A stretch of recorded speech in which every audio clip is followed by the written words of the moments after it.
CM Revanth కి కేటీఆర్ సంచలన సవాల్ విసిరారు. తమ్ముంటే ఒక్క లోక్సభ సీటు గెలుచుకుని చూపించాలని సీఎం రేవంత్ రెడ్డి విసిరిన సవాల్పై మంత్రి కేటీఆర్ స్పందించారు. రేవంత్ మీకు దమ్ముంటే సీఎం పదవికి రాజీనామా చేయండి, మల్కాజ్గిరిలో పోటీ చేద్దామని సవాల్ చేశారు.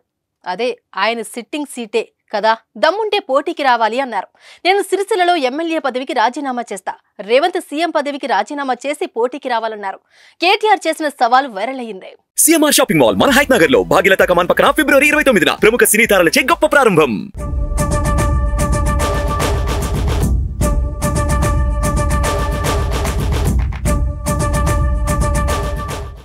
గెలిచిన ప్రతిసారి మగవాడిని ఓడితే కాదు అంటావా అని ప్రశ్నించారు.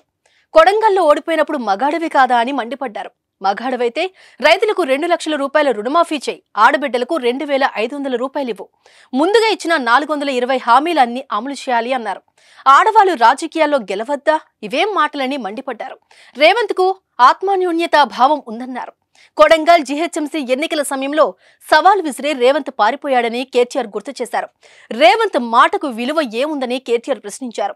రాజకీయాల్లో గెలుపోవటంలో సహజమన్నారు. తనను పదే పదే మేనేజ్మెంట్ కోటా లీడర్ అని అనడంపై కేటీఆర్ ఘాటుగా స్పందించారు. తనది మేనేజ్మెంట్ కోటా అయితే రాహుల్ ప్రియాంకలది ఏం కోటా అని ప్రశ్నించారు.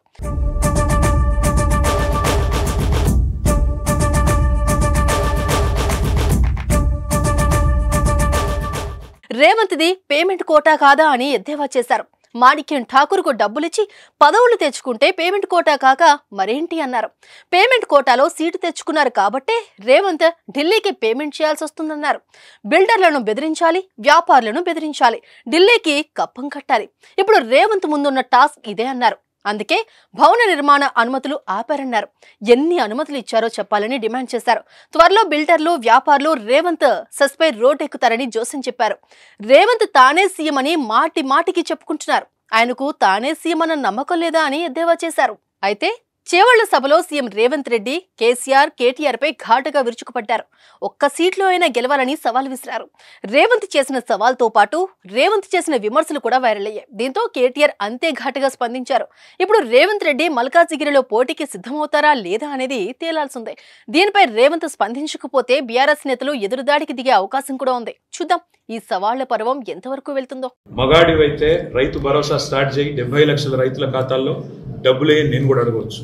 మగాడివైతే మహాలక్ష్మి స్టార్ట్ చేయి, 1,67,00,000 మంది ఆడబిడ్డలు ఉన్నారు, నెలకు 2,500 ఇస్తానన్నావు, స్టార్ట్ చేయి, నేను కూడా అడగవచ్చు. కానీ నేను ఇవన్నీ అవనట్లేదు. ఒక్క సీట్ అయినా గెలవము అనే మాట మాట్లాడావు కదా. నీకు నిజంగానే దమ్ముంటే రేవంత్ రెడ్డి గారు, నేను సవాల్ చేస్తా ఉన్నా, నేను నా సిరిసిల్ల ఎమ్మెల్యే పదవికి రాజీనామా చేసి వస్తా. నువ్వు నీ ముఖ్యమంత్రి పదవికి, కొడంగల్ ఎమ్మెల్యే పదవికి రాజీనామా చేసిరా. నీ సిట్టింగ్ సీటు మల్కాజ్గిరిలో ఇద్దరం కొట్లాడదాం. ఆ ఒక్క సీట్లోనే తేల్చుకుందాం. ఈ రాష్ట్రం అంతా అతలాకుతలం చేయాల్సిన అవసరం లేదు. ఆ ఒక్క సీట్లోనే నేను వస్తాను మా పార్టీ తరఫున, నీ తరఫున నువ్వు రా, నీ కాంగ్రెస్ పార్టీ తరఫున. అక్కడ తప్పకుండా తేల్చుకుందాం. ఎందుకంటే ఒక్క సీటు గెలవను అని మాట్లాడుతున్నాం. మరి నీ మల్కాజ్గిరి పార్లమెంట్ సీట్లో అసలు ఎన్ని ఎమ్మెల్యేలు గెలిచింది కాంగ్రెస్ పార్టీ? గుండు సున్నా. ఎంతమంది కార్పొరేటర్లు గెలిచారు నీ మల్కాజ్గిరి పార్లమెంట్ పరిధిలో? కాబట్టి గెలుపు ఓటములు అనే వాటిని పట్టుకొని దాన్ని ఎక్కువగా ఊహించుకొని, తన శక్తి సామర్థ్యాలు తాను ఎక్కువగా ఊహించుకొని ఇవాళ మాట్లాడుతున్న రేవంత్ రెడ్డి గారికి నిజంగానే ధైర్యం ఉంటే, నిజంగానే దమ్ము ఉంటే, తెగువ ఉంటే నువ్వు రా, కొడంగల్ ఎమ్మెల్యే పదవికి రాజీనామా చేయి, ముఖ్యమంత్రి పదవికి రాజీనామా చేయి, మన మల్కాజ్గిరిలో నీ పార్టీ అభ్యర్థిగా నువ్వు రా, నేను కూడా నా ఎమ్మెల్యే పదవికి రాజీనామా చేసి నేను కూడా వస్తాను. అక్కడే తెలుసుకుంటాను.